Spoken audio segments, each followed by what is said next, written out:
Hey everybody, welcome to 2024. I hope you had a happy holiday. I hope that you're having a happy new year. I apologize that this video is coming out a little bit later than I wanted it to. I meant to launch it on the first Friday of the year. However, I got really sick right after Christmas. I mean, nothing crazy, but just kind of this cocktail of sickness that it seemed like everybody was getting, and then everybody was getting tested for COVID and RSV and bronchitis. Nobody had any of these things, it seemed, but we were all just really just sick. And so now I feel like I'm still recovering a little bit, still lethargic, but I am way more back to normal, or at least my normal, than I have been since about the second day after Christmas. Nonetheless, it was still a really cool holiday and a really cool new year, even though, my body was fighting something and I was pretty much operating at about 30% of my usual energy and enthusiasm. But I still muscled through and got the chance to go up to Cincinnati for a few days and visit some incredible bookstores. I even dipped down into Covington, Kentucky, and finally visited Conveyor Belt Books, which I'd been hearing a lot about, and I had seen them advertised in the periodicals from First to Knock. And so I met Brandon. It was so cool because I walked in and the proprietor of this bookstore is sitting there leisurely reading Heinz Kidnap by Joseph McElroy, which is on my list for this year. So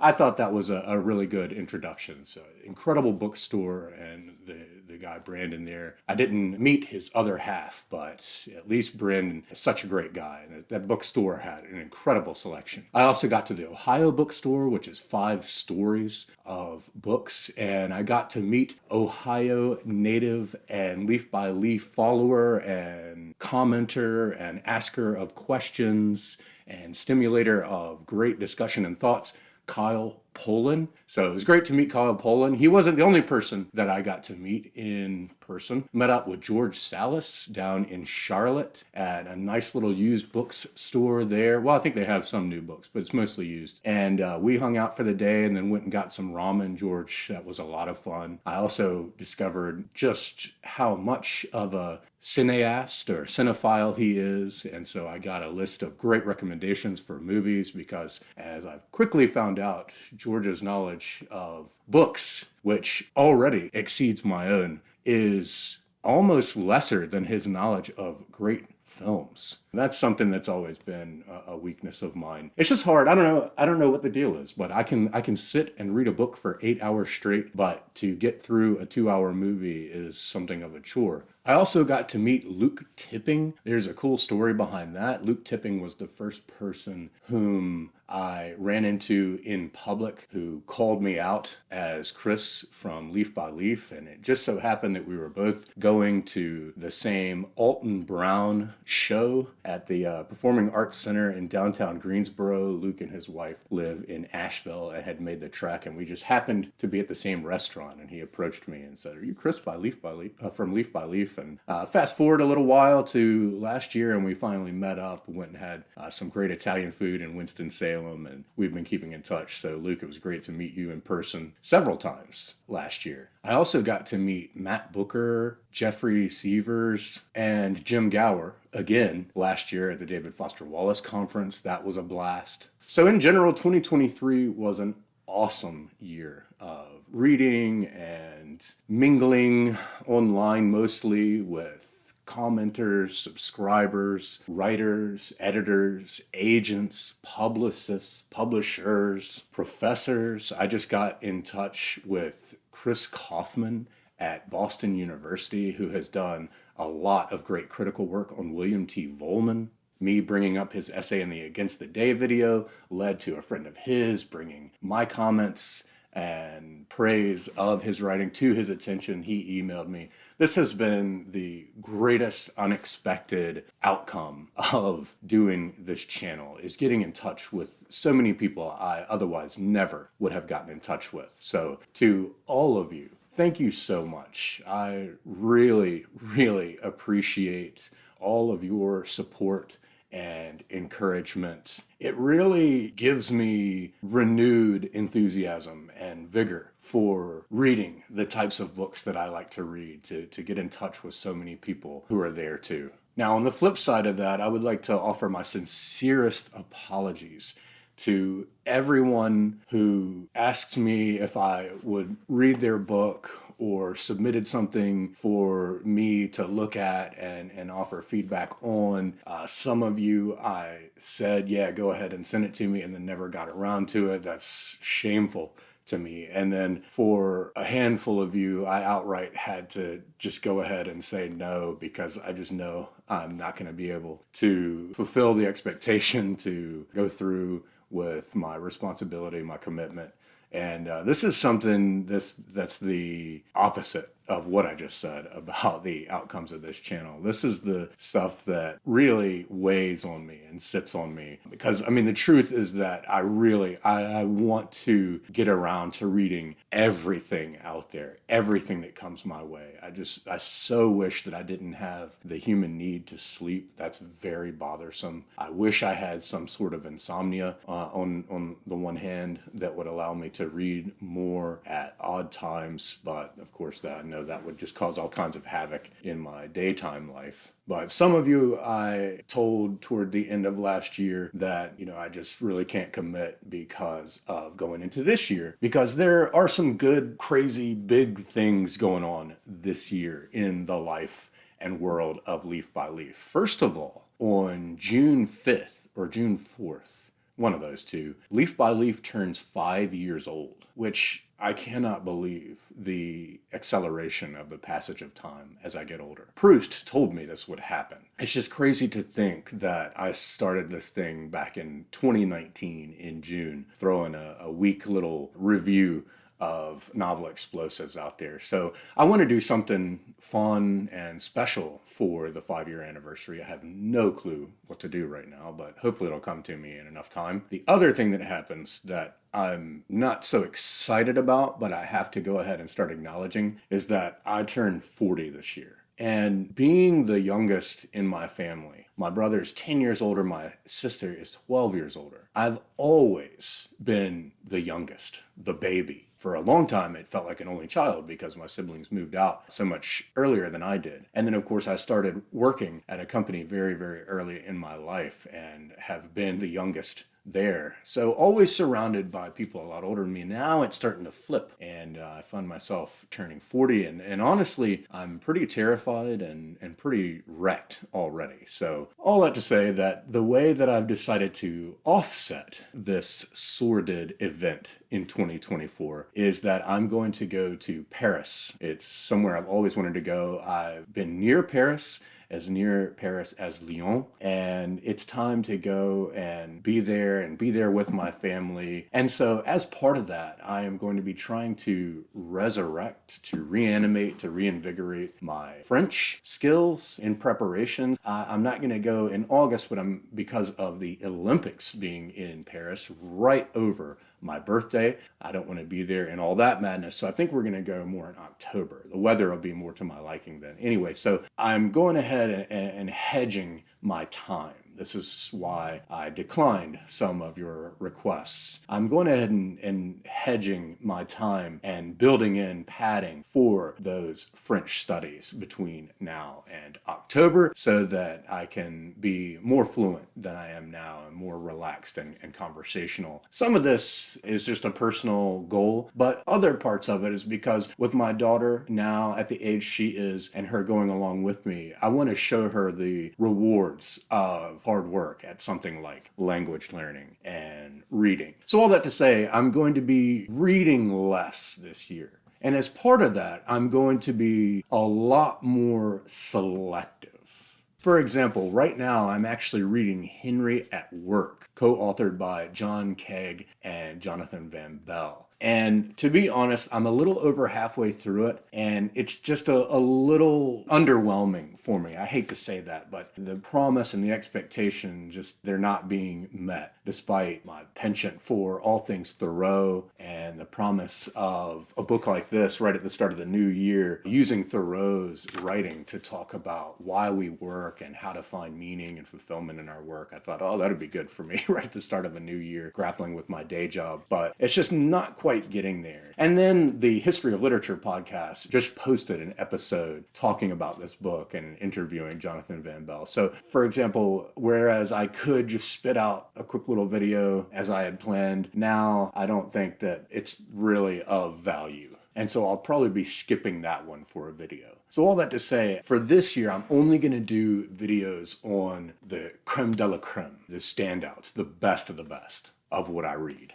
So in addition to going to Paris in October, we also now have a cool little spring getaway to St. Kitts in April. We went to St. Kitts last year, I think in February, and it's just beautiful. And where we stayed was so amazing that we're going back again this year. And then there are a couple other little travels in there. So exciting things this year. All right, so let's do a little kind of recap now. Back in 2022, I posted 43 videos, and most of those were on multiple books at once, 3 and 4 books by the same author at once. Well, last year I slowed down a little bit, mostly because of immersing myself in all of David Foster Wallace's work and work about his work and so on in preparation for the conference in June. And so I took the sabbatical and ended up, once you take out like the Q&A video, the sabbatical announcement, and the first of year video for last year, I only did about 33. So last year was already 10 less videos about books than the year before, and all of those were pretty much just about one book instead of multiple. It also so happens that in 2022, I read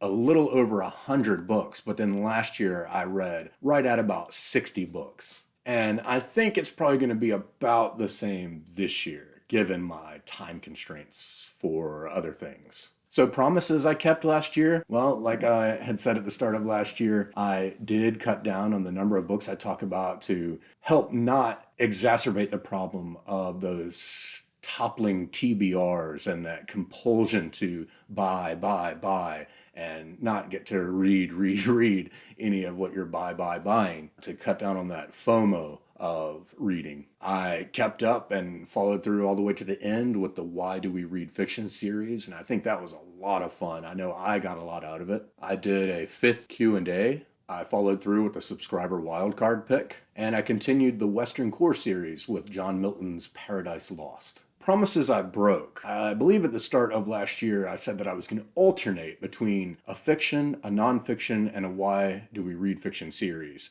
and kind of go in a loop, but that got wrecked and went all over the place. I also promised the next bookshelf tour, and I did not get around to it. I did plan to do that as my last video of the year, but then something about Against the Day just started nagging at me and yelling at me to immerse myself. And so I allocated about a month for that and ended up going on for about 2 months because I was just having so much fun. And then I ran out of time and then I got sick and blah, blah, blah. So I apologize that I did not get around to a bookshelf tour last year. But all in all, I'm pretty happy with what I managed to put out there for you last year. All right, so now let's open up the subscriber wildcard pick. Again, just like years past, all you have to do is post a comment with your pick. You can do one submission, one book, and I will randomly pick one and commit to doing a video on it this year. And so far, I think I've done it for 2 years in a row, and they've both been outstanding, so I look forward to what's coming this year. So have at it. All right, now let's do the Leaf by Leaf 2023 awards ceremony. I really like doing this, and I'm trying to maintain categories from year to year with some exceptions so that it's really fun each year to see who gets slotted in those categories we're getting familiar with.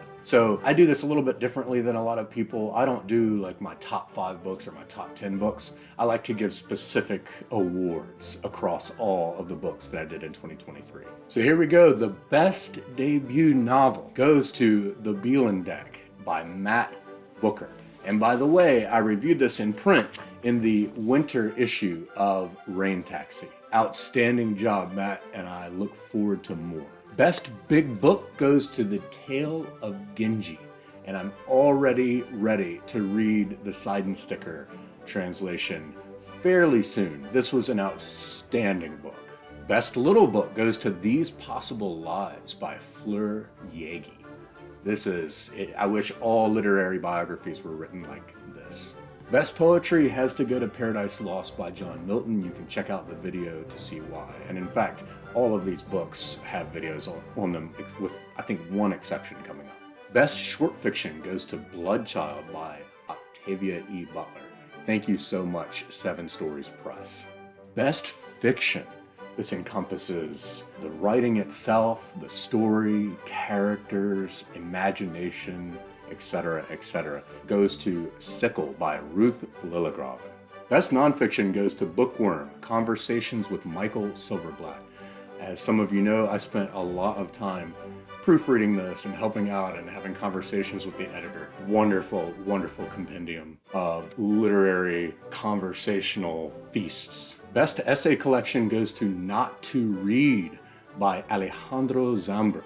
Best literary criticism goes to The Bridge of Dreams. This is literary criticism from Haruo Shirane about the poetics of the Tale of Genji. This is some gold standard literary scholarship right here. Most fun goes to Against the Day by Thomas Pynchon. Most innovative goes to The Inkiest Black by Barbara Balfour.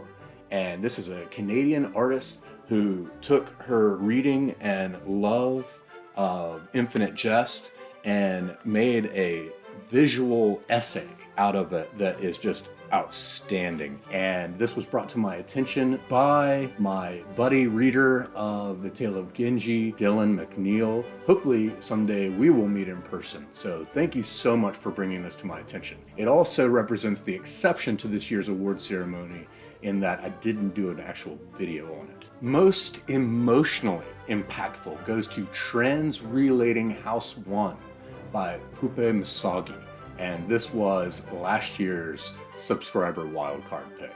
Most intellectually impactful goes to Rereading by Matei Kalinescu. This is the definitive, comprehensive, in-depth study on rereading. It explores it, the topic, everything around rereading with such verve and depth. Most aesthetically impactful goes to Gerald Murnane's The Plains. Best cover art has to go to The Parable of the Sower by Octavia E. Butler. And in fact, this came in a little box set, and all of Octavia Butler's work from 7 Stories Press really deserves the award for just best design, best artwork. Best reread has to go to Infinite Jest by David Foster Wallace. This is a fun category that I started last year. Best book that I still can't figure out goes to Water Statues by Fleur Yagi. Fleur Yagi was one of my greatest discoveries last year. Favorite book of the year, we're getting into the big awards now, goes to Solenoid by Mircea Cartarescu. And just like last year, where I had to do a favorite book of the year that wasn't War and Peace, this year I'm going to do a favorite book of the year that wasn't Solenoid, and that goes to Cormac McCarthy's, I'm considering it one novel, The Passenger and Stella Maris. And lastly, I am going to just give you a handful of books, nonfiction and then fiction, that I plan on reading in 2024. This does not represent all that I plan on reading. I have some secret picks, as I've been sort of referring to them in my mind, that I want to get to and just sort of surprise on the channel. But these are books that I want to prioritize as reads. And so let's do nonfiction first. I want to read Cultural Capital by John Guillory, The Experience of God by David Bentley Hart, The Orphic Voice by Elizabeth Sewell, Time Travel, A History by James Gleek, The Word Horde by Hannah Vedeen, White Holes by Carlo Rovelli, Words Without Music by Philip Glass, mostly because Thanks again to Dylan McNeil up in Toronto. He got me super into Philip Glass last year, and it's continuing on into this year. The End of Everything by Katie Mack. A Short History of Nearly Everything by Bill Bryson. And The Dawn of Everything, A New History of Humanity, co-authored by David Grieber and David Wingrove. Before we go to fiction, even though these are both fiction, there are 2 books that I plan to read to continue some series. I'm going to continue the Western Core series with next up Pride and Prejudice by Jane Austen. I actually really love this book, mostly because Mr. Bennet is my spirit animal, constantly just retiring to his library to read instead of dealing with the real world. And I think I'm ready to continue on with the work of Murakami with After Dark. This comes, I guess, a couple years now after my last read of Kafka on the Shore. So we'll see. I think I'm starting to calibrate to be the right reader for his books. All right, some fiction books that I plan to prioritize and read this year. Heinz Kidnap by Joseph McElroy. I'm back and forth between this and Lookout Cartridge as my first McElroy novel. I've read all of his short stories and some of his essays, but I think something's just drawing me to this one. And then, like I said earlier, when I walked into Conveyor Belt Books and saw Brendan, the owner, sitting there reading Heinz Kidnap, I thought, it's a sign. I went to check out Emily Wilson's translation of the Iliad. From Corona Samizdat, I want to check out Roberto Arlt's The Seven Madmen and the Flamethrowers, as Arlt originally conceived the 2 books being together as one. I've only ever had the Seven Madmen, so it'll be great to read them together in this awesome compendium. And by the way, as you can probably see, this is not one of the pocketbooks from Corona Samizdat. This is one that was done in like a traditional trade format. Other Minds and Other Stories by Bennett Sims, which just came out from $2 Radio. I read White Dialogues, his other compendium of short stories from $2 Radio, and that opening story, The Housekeeper or The House Sitter, one of the most perfect stories I have ever read. Honestly, go seek it out, because if I had done a video on it and I had a category Best Short Story, that would have been it. It's outstanding. So I'm excited to see what he's done in this one. I am going to revisit The Tunnel. I'm not only going to read it, I'm going to listen to Gass himself read it, and I'm going to follow along. So I plan to launch this video on Gass's 100th birthday this year, which will be in July. I want to continue on with my man William T. Volman and the 7 Dreams with The Dying Grass. Maybe in March, Dalkey Essentials will release that paperback of Marguerite Young's Miss Mackintosh, My Darling, which I've done a video on. I really hope it happens. We've all seen that publication date getting pushed out, but hopefully it'll happen, or at least this year. I, however, want to get to The Angel in the Forest and post this one. After I had read and done my video on Miss Mackintosh, My Darling, I revisited this, and it is actually outstanding.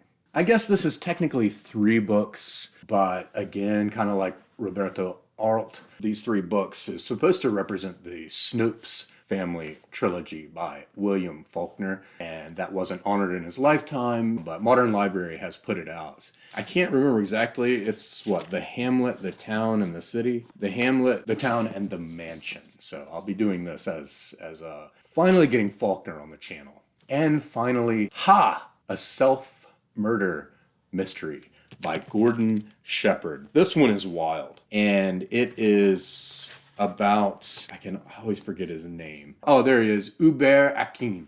And he was a sort of famous or notorious Québécois separatiste, and he ended up taking his own life, but it was sort of like ritual seppuku in Japan, where it was planned and he got consent from his wife, but he left behind this friend of his who's a documentarian, a filmmaker named Gordon Shepherd, and he constructed this highly innovative biographical documentary novel. And just flipping through it and seeing some of the cool stuff that's going on in here, I had to get my hands on a copy, and I can't wait to do a video on this year. And like I said, I've got some secret picks that I've set aside. Another thing that I'm really feeling drawn to do is try to get in touch with contemporary fiction that's getting put out. I feel so out of touch. And like I've said before, I constantly amass all of these literary hardcovers that get put on the front tables of bookstores. And I think, yes, I'm going to read The Rabbit Hutch. Yes, I'm going to read Trust. Yes, I'm going to read, what was it, the Demon Head Copper or something, the one from Barbara Kingsolver. Yeah, I'm going to read this, that, Canton Woods, or Burnham Woods. Man, I'm all over the place. And I end up amassing all these beautiful hardcovers and wanting to stay on top of what all the critics are raving about and everyone's reading. And then they just sit there. Years go by, and then I end up just donating them. I seem to just be drawn to older, more established writing or new translations of old books. But this year, I want to check out Northwoods. I want to check out The Bee Sting and just sort of get a feel for contemporary fiction. What's going on in contemporary fiction. And so if you have any suggestions of like really, really recent good contemporary fiction, just let me know. As always, thanks everybody for watching, for listening to me, for giving me constant feedback and recommendations. And here we go for another great year of the literary life.